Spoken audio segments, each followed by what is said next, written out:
Lis le sujet et dis-nous ce que tu penses. Non, je connais le sujet déjà parce que, bon, en fait, moi, je voudrais savoir, par exemple, euh, tu as dit sur ton truc là, Dieu, Jésus, Allah n'existe pas. J'ai dit, ok. Je voudrais savoir, si tout ça là n'existe pas, nous, pourquoi on est là? Si Dieu n'existe pas, pourquoi on est là? Oui. Si tu es là, c'est parce que tes parents se sont envoyés en l'air. S'ils ne s'étaient pas envoyés en l'air, tu ne serais pas là. Tu es le résultat des émotions de quelqu'un, des sentiments, de l'amour de deux personnes. Et parfois pas de l'amour aussi, dans certaines conditions, pour certaines personnes. Pour toi, je pense, toi et moi, c'était l'amour, mais pour d'autres, ça peut ne pas être l'amour. Peu importe.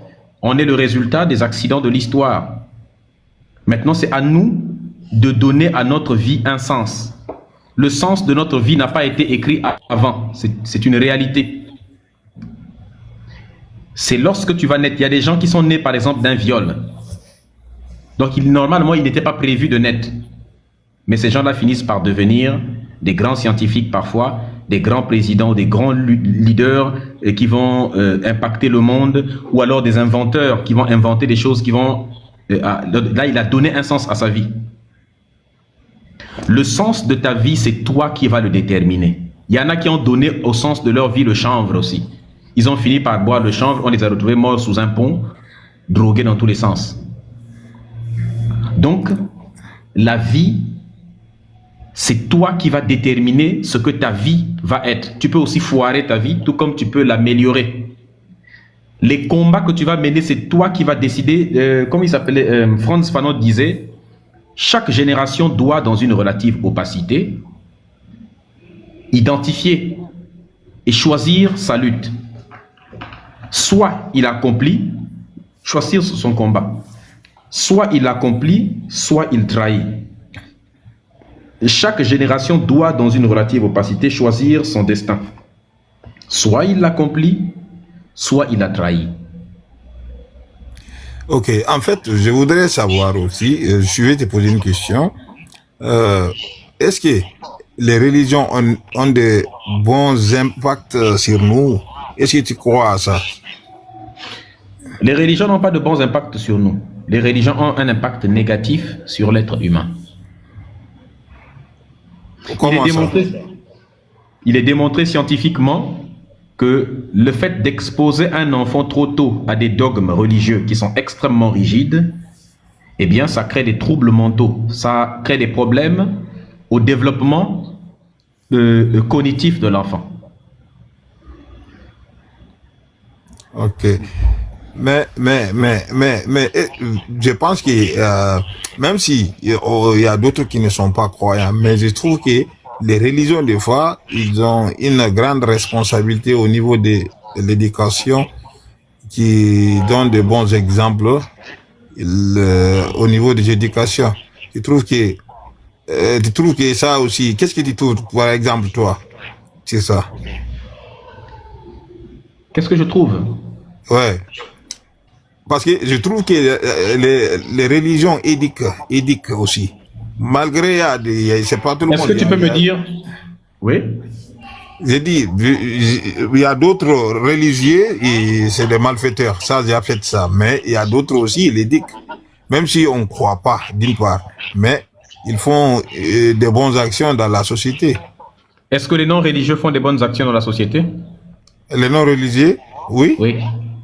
Cite-moi une action, cite-moi une règle morale ou une bonne action que l'on ne peut avoir que en étant religieux et qu'on ne peut pas avoir sans être religieux.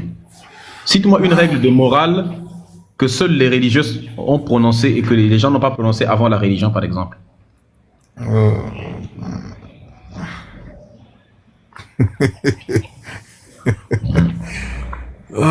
Parce que les religions, ce que je ne comprends pas, c'est que les religions se font les parangons de la morale, alors que c'est tout l'inverse. Il y a tout sauf la morale dans la religion. Ah bon? Mais vous légitimez, qu'est-ce que vous avez inventé? Cite-moi une seule chose que la religion t'a apporté, que les gens ne connaissaient pas avant la religion. Non, bon, je vais t'expliquer. Par exemple, bon, juste pour te rapprocher vers Dieu, ta croyance, euh, la croyance, c'est tout, c'est ça.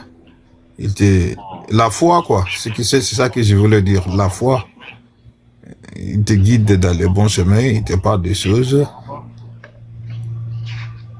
La foi te guide dans le bon chemin. Oui. Les terroristes musulmans, la foi leur guide dans les bons chemins. Non, non, tu sais, ça, c'est pas lié avec la religion aussi, hein. Ceux qui font ça, ils font leur guise, c'est leur guise seulement, c'est des bandits. Ça, c'est pas question de religion. C'est toi qui ne connais pas ta propre religion. Le djihad est obligatoire, est une recommandation pour un musulman. Apparemment, tu ne connais pas ta propre religion. Non, moi, je ne crois pas à ça, franchement. Je suis musulman. Mais si tu ne crois pas à ça, c'est que tu n'es pas musulman. Je ne crois pas à ça. Ça, c'est sûr et net. Je ne crois pas à ça. C'est sur quoi? J'ai dit, je ne crois pas à ça. C'est pas normal. Même si c'est dans l'islam, c'est pas normal. Ça veut dire que tu ne crois pas aux recommandations de Allah, alors? C'est pas tout que j'accepte. Ah oui. Hein? C'est pas quoi? J'ai dit, ça, c'est pas normal. Le djihad, c'est pas normal. Oui, sauf que c'est dans le Coran, quoi. Sourate 9, verset 5, par exemple. Sourate 9, verset 29. Que la violence à l'intérieur là-bas. Mais je vais te dire, toutes les religions ont fait la guerre, hein, pour les religions, hein. Tout. Ils ont tout fait la guerre. C'est pourquoi les religions ne sont pas des bonnes choses. Ce n'est pas parce que les autres religions ont fait la même chose que ta religion que ça rend ce que ta religion a fait plus acceptable. Ouais. Non, tu sais, le problème, c'est quoi? Vraiment, bon, je ne comprends pas, hein, ce mélange-là. Mais je vais t'expliquer quelque chose quand même. Tu ne comprends pas quoi? Je dis, c'est que je ne comprends pas. Mais des fois, les arguments que tu avances, par exemple, les arguments que tu avances, est-ce que tu guides les gens sur les livres avec de preuves à l'appui? La personne va chercher, oui, telle chose que tu racontes là, oui, c'est vraiment réel, ça existe. C'est même notre marque de fabrique. Tu dis quoi?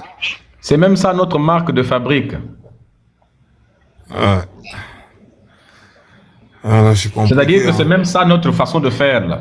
Principalement, nous sommes connus pour ça, justement. Ouais. Les amis, s'il vous plaît, sécurisez le live. On est en train de prononcer des mots un peu chauds. Ouais. Mais tu sais, moi, il y a beaucoup de trucs. Je ne dis pas que je suis musulman comme d'autres. Bon, des fois, je peux rester sans prier, je ne prie pas. Mais je suis quelqu'un, je crois à tout. Est-ce que tu crois que le Coran est la parole d'Allah? Non, bon, ça, je ne crois pas tout. Si c'est tout, c'est la parole de Dieu, je ne crois pas si tout, pour le moment. Quoi? Je ne crois pas si tout, c'est la parole d'Allah, je ne crois pas. Des fois, je vois, dans ma tête, hein, je sais que je ressens, des fois, je sens qu'il y a un peu de manipulation dedans. Surtout au niveau de l'esclavage, ça, je ne suis pas d'accord. Il y a beaucoup de trucs qui racontent vraiment, je trouve que c'est pas logique. Donc actuellement, tu es semi-coraniste, c'est-à-dire que tu crois au Coran, mais pas totalement, un peu seulement. Ouais, non, tu sais, moi, je pense, je suis quelqu'un, j'ai un pensée libre. J'ai un pensée libre. Mais au sujet du Coran d'abord, on est d'accord? Pour toi, au sujet du Coran, actuellement, un peu seulement. Tu ne suis pas totalement ce que dit le Coran, mais un peu seulement. Ouais, tu sais, parce que tu nous mets, surtout toi, Medusa, tu mets de virer sur nos têtes là, actuellement là. C'est ça qui est chaud. Des fois, tu te demandes, ouais, ici en haut ou bien ici en bas. Tu cherches. Ah. Bon. Ça. Ensuite, je vais te demander, c'est quoi kémitisme? Le kémite, c'est quoi réellement? Un kémite, c'est un noir authentique.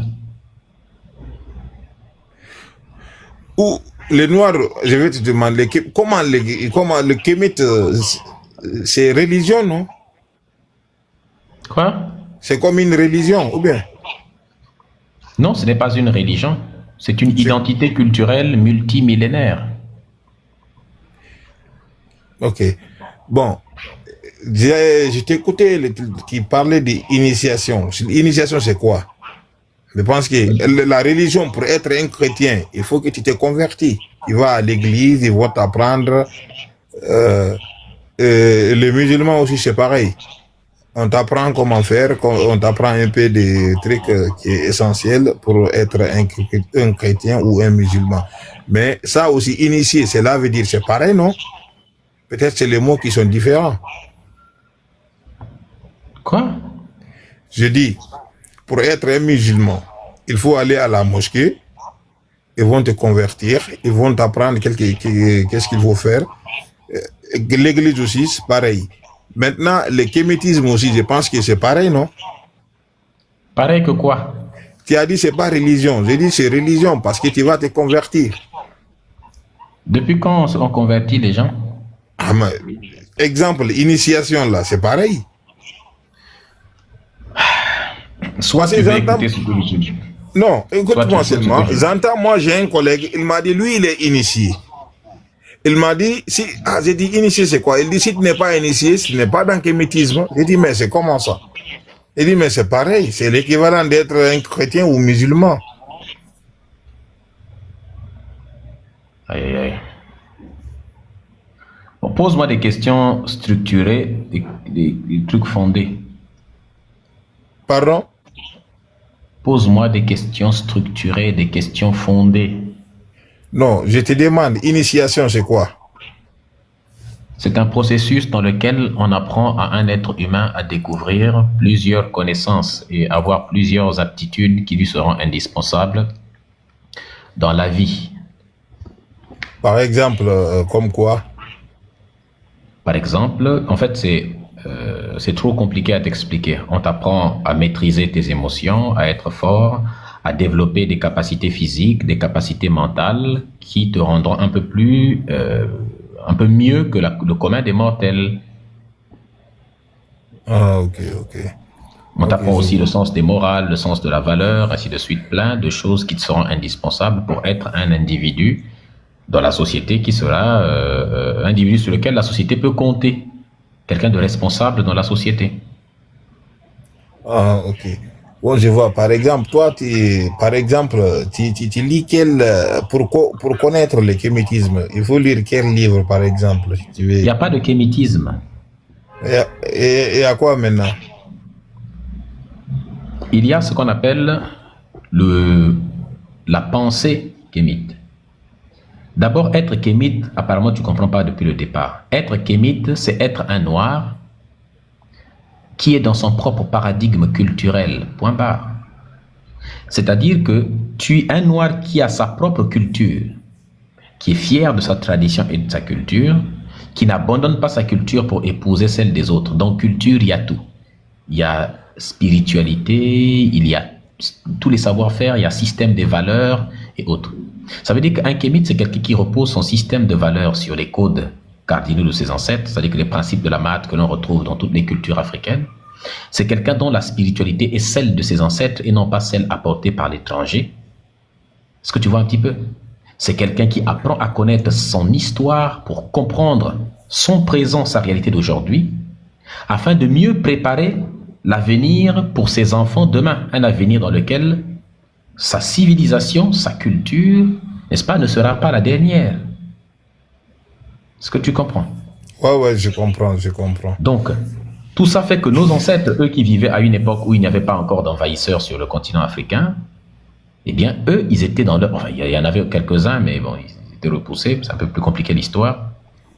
Mais en gros, à l'époque, avant colonisation et esclavage, l'Africain, dans ses royaumes, ses traditions, il était dans son propre élément. Son système éducatif se basait sur ses propres valeurs. C'est lui-même qui avait bâti son propre système éducatif. Il avait son propre système religieux ou entre guillemets religieux ou bien spirituel. Voilà. Il avait son propre système juridique, son propre système économique, ainsi de suite. Est-ce que tu vois un peu? Ça reflétait, oui, je vois. Voilà, ça reflétait sa culture, son paradigme. Alors que, donc c'est ça qu'on appelle un kémite, quelqu'un qui est en phase avec sa tradition, sa culture depuis. Mais on est venu, on t'a demandé d'abandonner toute ta tradition, d'abandonner ce que tu es. Donc en gros, être kémite, c'est être un noir avec un logiciel propre au noir et non pas un logiciel apporté par d'autres peuples pour venir faire de toi leur subordonné. Comme je dis toujours, pour comprendre réellement ce que c'est qu'un kémite, il faut prendre l'exemple d'un smartphone ou d'un ordinateur. Un ordinateur, c'est du matériel. Il y a des puces et tout à l'intérieur, n'est-ce pas? C'est du hardware. Mais tout ce hardware ne serait rien sans le software, c'est-à-dire que sans le logiciel. Sans Windows, ton PC est nul. Sans Mac, sans Linux, ton PC est nul. Il ne peut pas tourner. Sans Android, sans macOS, sans iOS, sans Graphene OS, sans Harmony OS, tous ces trucs-là, sans ton PC, il est Oxygen OS. Il y a plein d'OS en fait. Ça ne servirait à rien. Bon. Ceci dit, pour Harmony OS, c'est une surcouche, n'est-ce pas, de Xiaomi sur l'autre là. Mais Harmony OS, ce n'est pas une surcouche, c'est carrément un OS en lui-même. Donc si on prend que les trois iOS, Android et Harmony OS par exemple, donc les téléphones seraient nuls. L'être humain, c'est la même chose. Okay. Tu n'es que de la matière simple. Et cet agencement de matière permet de faire travailler ton cerveau. N'est-ce pas? Tu as la conscience de te rendre conscient avec le monde. Maintenant, tu vas commencer à interagir avec ce monde. N'est-ce pas? Et le résultat de l'interaction entre l'être humain et le monde, de cette interaction-là et la nature, ainsi de suite, et les autres êtres humains, va naître un ensemble de principes, de codes de conduite, des éléments qu'on va qualifier comme le bien, le mal, c'est-à-dire que la morale, va apparaître une langue aussi pour pouvoir communiquer, n'est-ce pas? On va devoir identifier, on doit trouver des mots pour désigner d'autres êtres humains, on va appeler ça des noms, n'est-ce pas?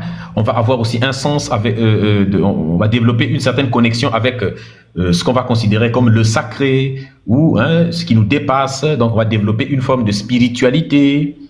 Tous ces éléments-là constituent un software. Okay.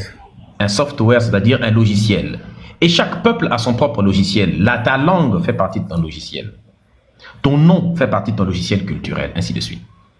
Quand tu trouves un peuple, comme les Africains, qui porte les noms des autres peuples, des Juifs ou des Arabes, ainsi de suite, ou des Blancs, qui prient les dieux des autres peuples, qui racontent l'histoire des autres peuples, qui vénèrent les ancêtres des autres peuples, ça veut dire qu'on leur a désinstallé leur propre logiciel de base que leurs ancêtres ont mis du temps à bâtir, qui est d'abord mieux pour eux, pour installer un logiciel étranger.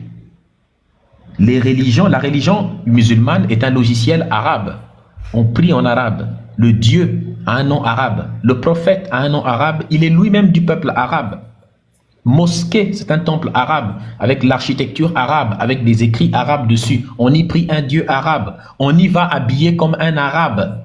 On y parle l'arabe. On lit un livre saint. Le livre saint écrit en arabe. Le nom mosquée est lui-même en arabe. Ceux qui sont là-bas saluent les autres en arabe. Salam alaikum. Quand ils mangent, la nourriture doit être halal, c'est-à-dire arabe. Un nom à une pratique culinaire arabe. Ils se marient comme des Arabes. Il faut que ce soit, n'est-ce pas, un imam, un titre arabe pour les religieux arabes. Comment vous faites pour ne pas vous rendre compte que vous êtes des petits Arabes quand vous devenez musulmans? Donc l'islamisation, c'est l'arabisation. Pareil pour les jésulâtres. Église, c'est pas un mot africain ça. Jésus, c'est pas un ancêtre, c'est pas notre ancêtre à nous. Abraham, Isaac, Jacob. Et c'est les noms là que les Africains portent, Matthieu et autres. Donc tous ces éléments, quand vous faites des pèlerinages, partez en Arabie, les autres ils font pèlerinage à Jérusalem, d'autres c'est au Vatican. Est-ce que c'est à vous? Donc une religion est une culture, c'est un logiciel. C'est un logiciel. Donc il faut désinstaller ces logiciels culturels, spirituels des autres pour installer les nôtres. Et donc un kémite, c'est celui-là qui est dans son propre logiciel d'origine. Mais nous autres, là, nous avons notre propre logiciel maison. Certains, on a tenté de nous désinstaller ça depuis longtemps, d'enfance, mais il y a des choses qui sont restées. Maintenant que beaucoup prennent conscience, ils reviennent maintenant à la maison. Et quand le noir revient à son propre logiciel, il devient un Prométhée. C'est Diop qui le dit. Un porteur de lumière. Est-ce que tu vois? Un porteur de lumière, il reprend confiance en lui, en ses possibilités, en son histoire, puisqu'il a lu l'histoire, il a vu qu'il était grand. On a tenté de le réduire à 400 ans d'esclavage, mais il a compris qu'en réalité, qu'il ne se définit pas par 400 ans d'esclavage, mais il se définit par 200 000 ans de domination absolue sur tout ce qui existait. Enfin, je veux dire, tout ce qui existait. Je veux dire, sur tous les autres humains. Sa culture, pendant 200 000 ans, a été la plus rayonnante de toutes, la plus prolifique. C'est seulement il y a quelques siècles que les autres cultures, n'est-ce pas, ont commencé à se développer, particulièrement par la violence, particulièrement par des actes de barbarie et de cruauté. Si ce n'était pas les actes de barbarie et de cruauté, jamais ça ne serait arrivé. Donc, c'est des actes comme ça, des actes de barbarie et de cruauté, le vol, l'appropriation de la culture, des inventions, n'est-ce pas, des autres, la discrimination des créations des autres aussi. Donc l'injustice épistémique. Écoute d'abord. Normalement, si tu comprends ce que je dis là, non, tu devrais même pas me couper. Non, tu devrais même m'empêcher de m'arrêter. Parce que ce que je dis là est tellement important que si vraiment tu comprenais ce que je dis, parce qu'il y a des gens qui, si j'essaie de m'arrêter, ils sont même contre le fait que je m'arrête. Parce qu'ils disent, ce qu'il dit là est trop important pour qu'ils s'arrêtent. Je ne sais pas si tu te rends compte de l'importance de ce que je dis. Hein. Non, je sais, je comprends très bien. Vas-y. C'est extrêmement important. C'est des véritables cours universitaires que nous résumons comme ça sur des lives. C'est des choses qui se trouvent développées avec des mots parfois très complexes dans des livres, mais que nous réussissons à comment on appelle ça?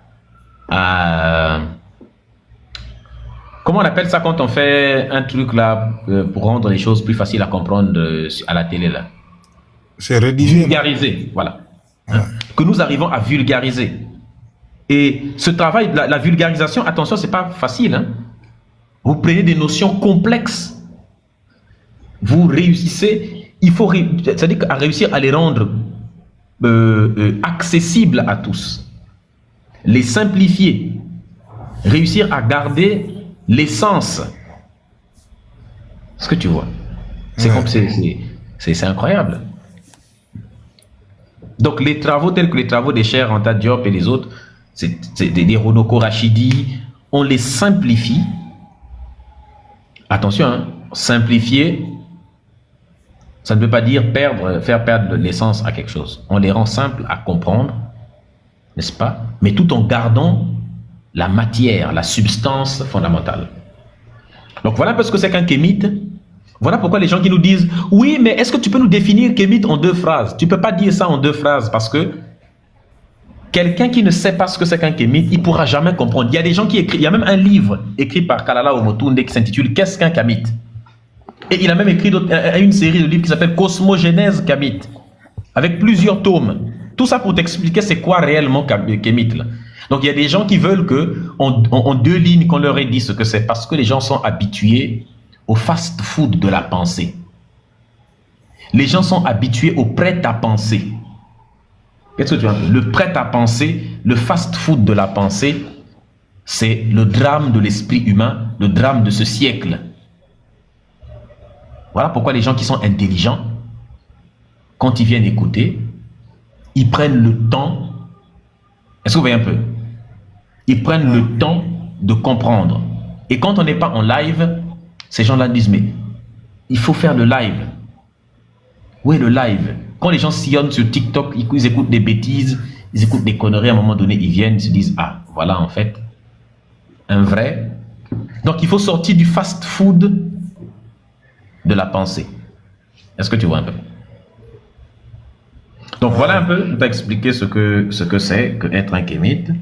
Donc, il faut maintenant, à toi, tu étais musulman sunnite, tu as quitté tu étais devenu sémi-sunnite, puis après tu as quitté, tu es devenu coraniste. Là, tu es semi-coraniste, c'est-à-dire que tu as un pied dans le Coran mais un pied dehors.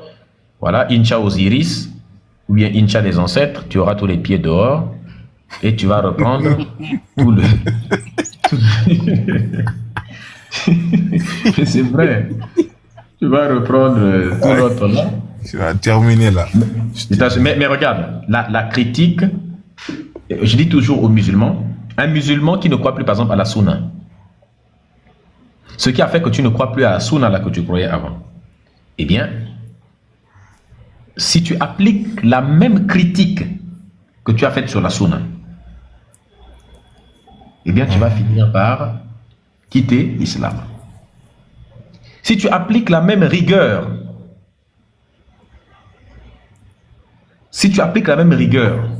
la même logique, si tu regardes les mêmes absurdités qui t'ont fait que tu arrêtes de croire la sunna, tu appliques ça sur le Coran, tu vas quitter le Coran.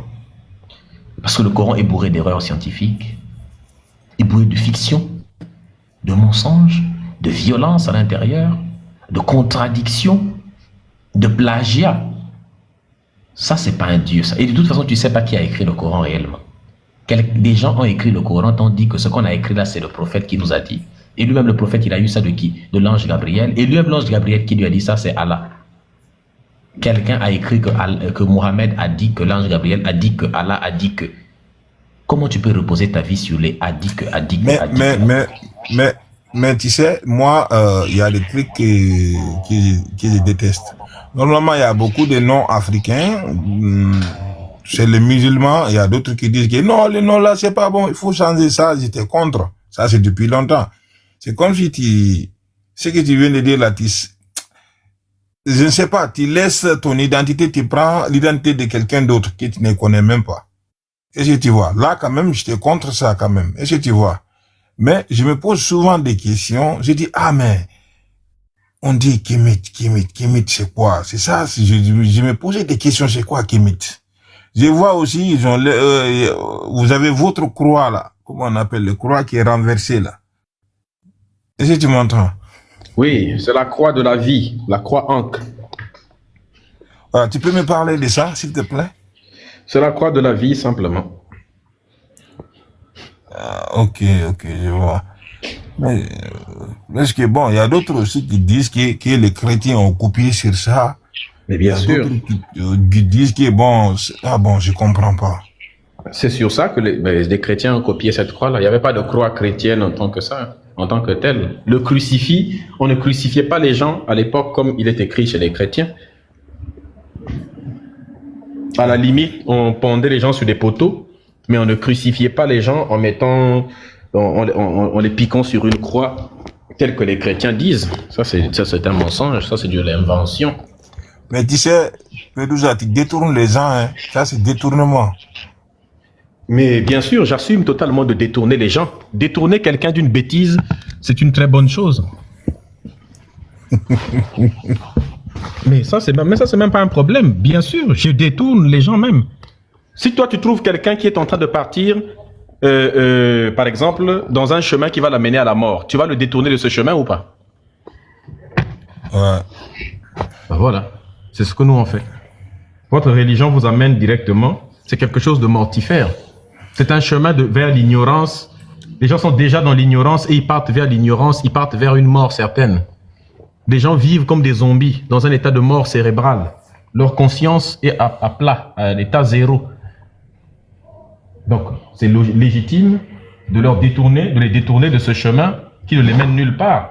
Un chemin qui ne vous permet de rien fabriquer, de rien inventer. Vous êtes dans un continent où vous avez besoin de tout. Le temps vous est précieux et vous perdez le temps à prier 5 fois par jour. Quand tu as prié 5 fois par jour, après tu as eu quoi? Quelle nourriture tu as eu? Quelle arme tu as eu si on vient t'attaquer? Ouais. Si on vient vous bombarder, vous allez vous défendre comment avec vos Corans? Actuellement, on est en plein Ramadan. En plein Ramadan. Dans ta religion, on dit que pendant le Ramadan, le diable est enchaîné. Allah enchaîne le diable. Regarde ce qui se passe. On est en train de bombarder l'Iran. Le Koweït est bombardé. Qu'on appelle ça, le Bahreïn est bombardé. l'Irak est bombardé, le Hezbollah, comment on appelle ça, le Liban est bombardé, hein, le Qatar est bombardé, les Émirats Arabes Unis sont bombardés en plein Ramadan, dans le mois le plus sacré. Toi, tu crois encore dans ces foutaises? Le Coran n'arrive pas, c'est-à-dire que le mois le plus sacré, les gens sont en train de jeûner pour Allah et Allah leur laisse se faire défoncer la gueule par des bombes. Il y a une école qui a été bombardée en Iran. 84 enfants sont morts. Israël a bombardé une école en Iran. Une école. 84 enfants. Regarde à quel point c'est horrible. En plein Ramadan. Pourquoi Allah n'a pas protégé les musulmans là qui étaient en train de jeûner pendant... Vous jeûnez pendant le mois sacré, le mois le plus béni. Et Allah laisse une bombe venir défoncer 84 de vos enfants. Dans un mois qui est censé être le plus sacré où le diable est attaché. Et vous allez dire que ça c'est le diable. Donc ça veut dire que c'est Allah lui-même, puisque le diable est censé être attaché. Donc c'est pas le diable qui a balancé cette bombe-là. 160... non, pardon, c'est 160... ok. Bon. C'est 180 enfants apparemment. 160 et quelques ou 180 enfants. Bon. Bon, par exemple, maintenant, exemple, pour comprendre kémitisme là, je voudrais savoir, mais pourquoi des fois tu mets pas des livres, même si des captures comme ça, tu mets des livres, tu dis lisez tel livre et tel livre pour comprendre votre... Parce qu'on est des Africains, bien sûr on est des Africains, mais je trouve que le kémitisme qui tu dis là, et les philosophes, les anciens philosophes, même en Europe ici, c'est pareil. Parce que moi, je regarde sur l'internet, des fois, je vois aussi je lis des livres, je trouve que c'est pareil. Il y avait comme tu dis, Giordano Bruno, Spinoza, c'est même chose que tu avances là, c'est pareil. Tu vois, non? Tu m'entends? Il est parti.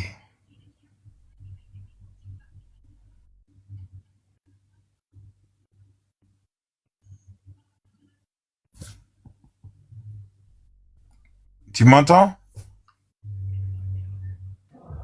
Oui, j'ai bugué là. Les amis, s'il vous plaît, personne n'est en train de sécuriser le live. S'il vous plaît, sécurisez un peu le live. Qu'est-ce que tu as compris de Spinoza? Non, Spinoza, c'était quelqu'un qui était un penseur libre seulement. Il ne suivait pas les religions quand même. Mais tu as compris quoi de sa philosophie? Son philosophie, c'est quoi? C'est comme si toi-même tu es Dieu. Comme si tu dis tu es Dieu. Ce que tu viens de dire là, c'est toi qui façonnes ta vie, par exemple. Ce que j'ai compris dans ses pensées. Et c'est tu vois. Dieu est égal à la nature, Dieu c'est toi, et c'est tu vois. C'est ça, c'est pareil.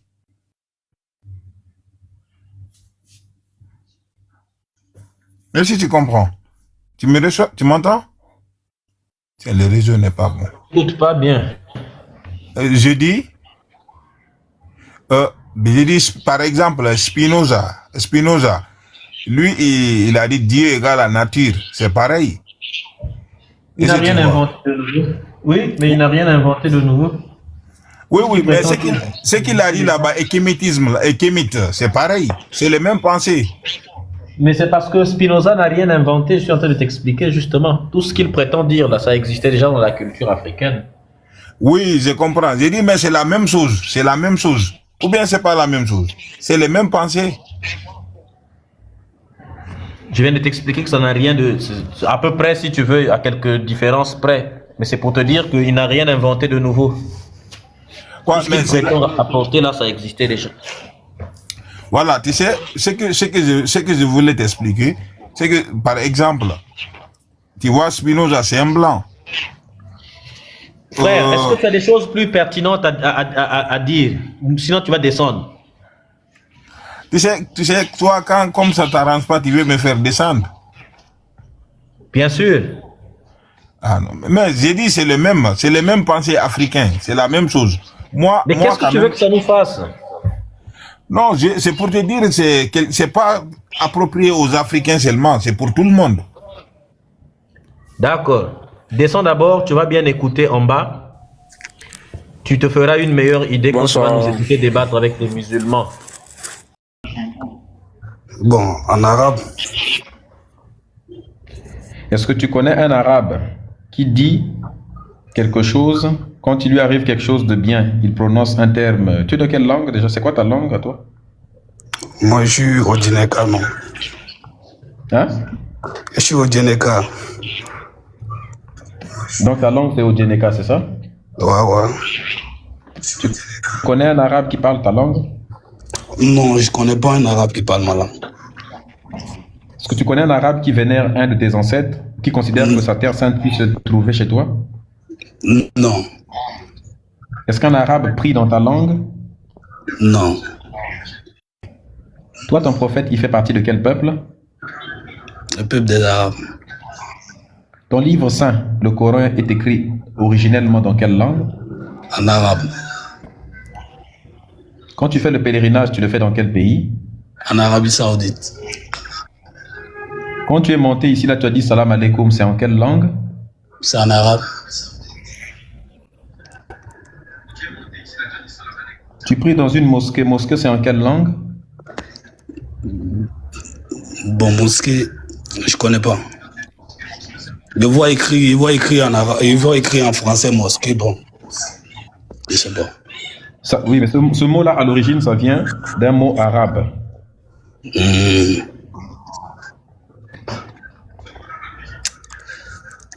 Ok. Y a pas de- Du coup, Oui.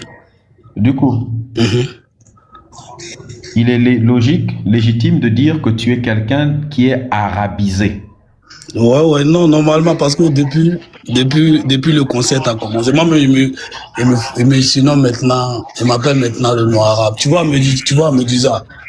Moi, je crois à la nature. Au fait, je crois à la culture, à nos cultures, au fait. Tu vois, moi, je crois à ça. Et je crois aussi à l'islam que je suis noyé, dans l'islam que je suis noyé, tu vois. Mais moi, je crois à un monde où Quel est le plus, quel quel est le plus grand péché? Quel est le plus grand péché en islam? Quel est le plus grand péché en islam? Bon.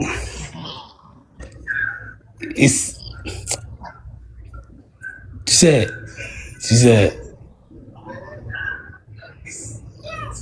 il sait pas comment partir sur ce côté, mais il sait pas Mais tu sais comment déjà, partir sur ce côté, tu si, vois. il faut que, Mais c'est que moi, est-ce que tu peux nous dire, euh, est-ce que tu peux répondre à la question, c'est quoi le plus grand péché en islam?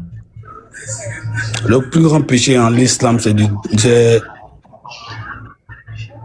on ne doit pas ajouter un Dieu, on ne doit pas adorer un autre Dieu, à part Allah. Ce n'est pas ça. Ce n'est pas ça le plus grand péché en islam. Ah. Si je suis un musulman, je vois dans les commentaires que je suis pas un musulman. Je suis un musulman. Moi, tu n'es pas musulman. Non, je suis un musulman, j'assume. Mais c'est quoi le plus grand péché en islam alors?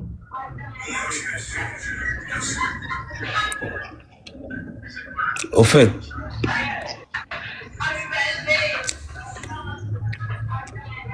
c'est que moi je sais. C'est quoi le plus grand péché en islam? C'est que je sais, on ne doit pas adorer deux dieux. Alors, c'est pas grave, je vais te répondre. Le plus grand péché en islam, c'est ce qu'on appelle le shirk. Qu'est-ce qui veut dire le shirk? C'est l'association, le fait d'associer Allah avec une autre divinité. Mais cela veut, L'islam, mais ça revient à ce que j'ai dit, ou bien? non, pas du tout. C'est pas ça. Tu as dit c'est Ne pas adorer deux dieux. Ça, c'est ça qu'on appelle l'association. Toi, tu as dit que c'est cesser de prier Allah. Non, il n'y a pas dit ça. Il dit ne pas prier au Dieu à part Allah. C'est ce qu'il a dit. Voilà. Quand tu associes, maintenant, quand tu as dit que tu crois en ta tradition, c'est ça? Ouais. Dans ta tradition, il y a des divinités. Oui. Ça veut dire que tu crois au Dieu de ta tradition. Oui. Tout en croyant en Allah en même temps. Bon, oui. C'est ça qu'on appelle le shirk, associer Allah avec un autre Dieu. Normalement, Non, ça c'est, au fait, ça, on doit croire en un seul Dieu. ça c'est côté arabisé. C'est ce qu'on dit côté arabisé, tu vois. Moi, je suis pas dans le côté. C'est pas une affaire de arabiser, c'est ce qui est écrit.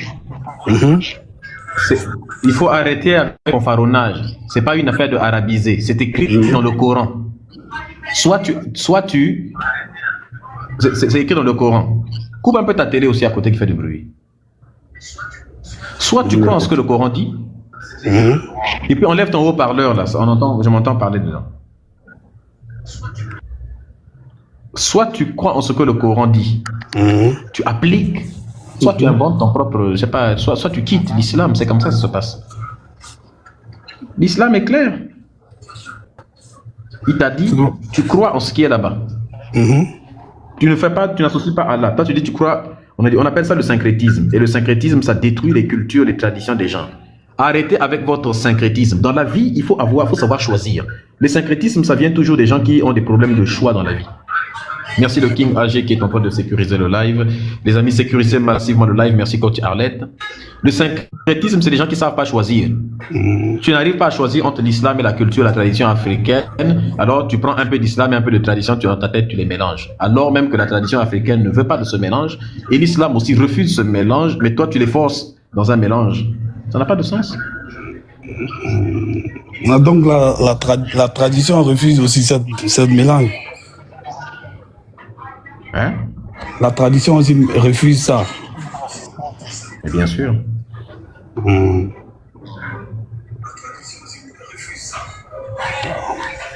Merci le King AG qui est en train de sécuriser. Les amis, faites comme le King AG. Sécurisons massivement le live, s'il vous plaît. Ok, vraiment. C'est que je suis vraiment, merci beaucoup. Non, je suis monté, merci. Vraiment, je te félicite aussi pour tout le travail que tu fais. Et puis, vraiment, je remercie ton équipe. Faut remercier vraiment ton équipe. On a vu des gens, en fait, qui sont montés sur le réseau en un jour, 2 jours, 3 jours. L'équipe qui a entouré, ce sont des traites. On a vu les photos, mais me disent, ça fait maintenant 3 ans. Et te dit, 3 ans, plus que ça peut-être. Personne ne sait, sauf ta main. Personne n'a vu. Vraiment, je te félicite et je remercie encore ton équipe. À chaque fois, je suis là, je suis tes lives. Je suis monté, tu as vu. De toute façon, je me suis exprimé, tu sens que... Ah, tu écoutes souvent nos lives? Chaque jour. Ça vient un peu. Voilà. Un peu, ouais. Ça, c'est une bonne chose. Voilà. Vraiment, je remercie aussi ton équipe. C'est ce qu'il dit, ton équipe. Je les remercie. C'est extraordinaire. Voilà. Parce que tu peux pas faire un jour sans causer avec des gens. Tu peux pas faire un jour sans parler avec des gens. Tu peux pas faire un jour sans manger avec des gens. Mais jamais on a vu ta photo. Ils sont loyaux envers toi. Vraiment courage. La seule manière de faire pour que la culture africaine vive, c'est ça. Donc si tu abandonnes, ça tombe dans l'eau. Courage à toi. Merci beaucoup.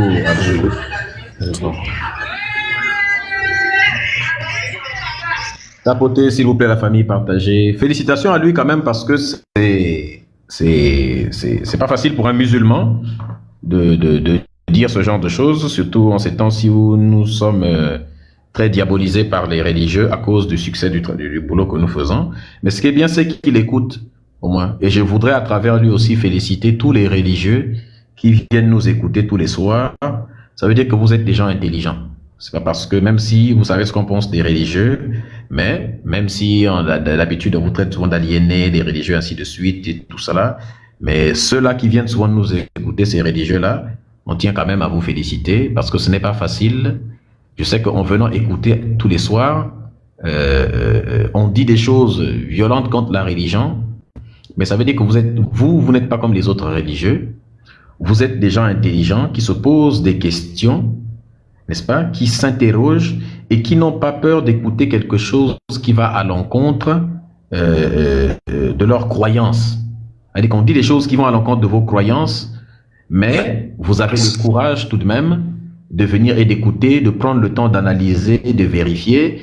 Et il y a des religieux comme ça qui, depuis le début 2026, depuis que 2026 a commencé, ils viennent nous écouter à chaque fois. Et ils accumulent beaucoup de connaissances. Vous savez, il ne faut jamais... On ne peut pas forcer quelqu'un à accepter la vérité.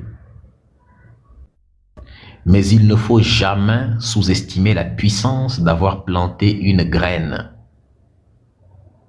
On ne peut pas forcer quelqu'un à accepter la vérité comme ça de but en blanc, directement en un seul live, ainsi de suite, non. Mais ne sous-estimez pas la puissance d'avoir planté une graine. Tôt ou tard, même quand tu seras plus là, ça va germer et ça aura produit des grands arbres avec des fruits.